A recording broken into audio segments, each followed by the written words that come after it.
kind of put it in a nutshell, we start with God, right? And what do we know about God? God is...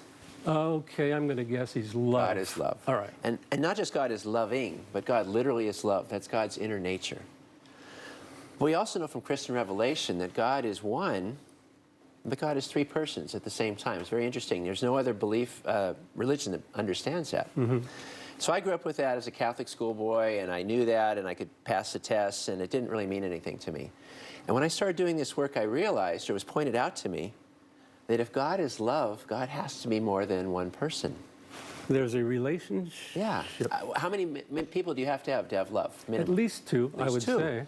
So then imagine God giving himself, the Father, to the Son through all of eternity, and how dynamic that would be, and the Son giving himself back to the Father, how dynamic that would be.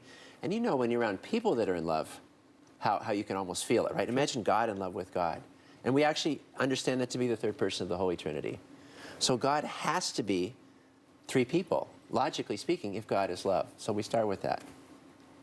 And we have this icon. I don't know if you can see it on the screen. You know, we have one slide, which we hope we can bring up here, a famous icon, a Russian icon. You can see it there. Tell us what this is representing. Yeah, just very briefly. So this is considered to be a representation of the icon, Andrei Rublev. You can see three different persons, but if you were able to see closely, you could see they all have the same face.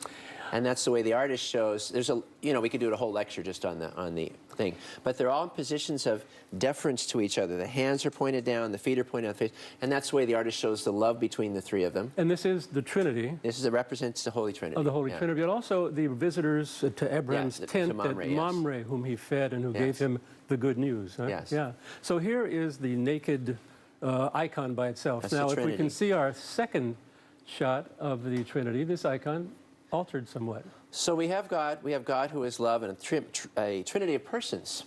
And then we read in the very beginning of the Bible, God makes man, or the human person, in his own image. Well, what does that mean? If we're in the image of God, what are we made for? We're made for It has to be love. love. We're made to love and to be loved. That's the most fundamental thing you can say about any human person. God is a union of persons, but God is spirit. We're spirit and matter. So how is God going to make a flesh and blood analog of this union and communion of persons in the Holy Trinity? We read again the very beginning of the Bible. And so God created man in the image of God. He created him. Man and woman. Man and woman. Male and female, he created him. Uh-huh. So in the Trinity we have difference, we have unity, and we have life-giving love that comes out of that. In the human persons we have difference, we have unity, the two can become one flesh, and life-giving love comes out of that. This union of man and woman is intended to be an icon of the Trinity. That slide we just looked at, Christian marriage is actually intended to point us towards heaven. It's like a preview of coming attractions. It's a little taste of what heaven's going to be like if you live it right. If you don't live it right, it's like the other place. But Well, my wife has mentioned that on a few occasions. But, okay, there's your kind of basis in theology. It's grand and it's beautiful. Beautiful. And then we have the fall. We have Yes. sin. And so relationships are not always as beautiful as they should be. Men and women actually have difficulty with each other sometimes. You may have experienced that. I have. And so Jesus came to give us the church and give us the sacraments to help us overcome these difficulties. So sacrament is, the best definition I ever heard, is a share of God's inner life.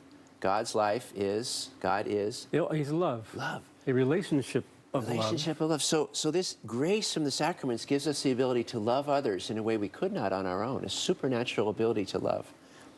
And we have 6 sacraments that are ministered by the church, and the 7th sacrament, marriage, is actually ministered by the couple. Now, to me, that's interesting. I don't know if I'm pausing you, but I've read up on this lately as well.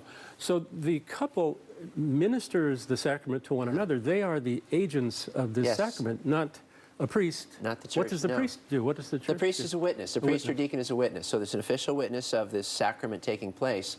But the minister of the sacrament, the giving of oneself to the other, the consent to receive that gift and the giving of that gift between the couple, that's done by the couple. Every act of love the couple does for each other is, in a sense, the sacrament.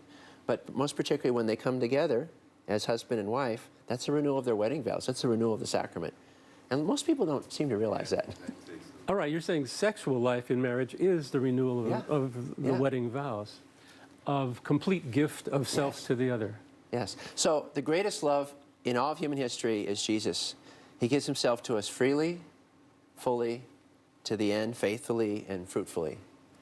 And in your wedding day, you vow to love your spouse as Jesus loved. Yeah. I come here freely. I give myself fully till death and life-giving love. I'm open to new life coming out of that.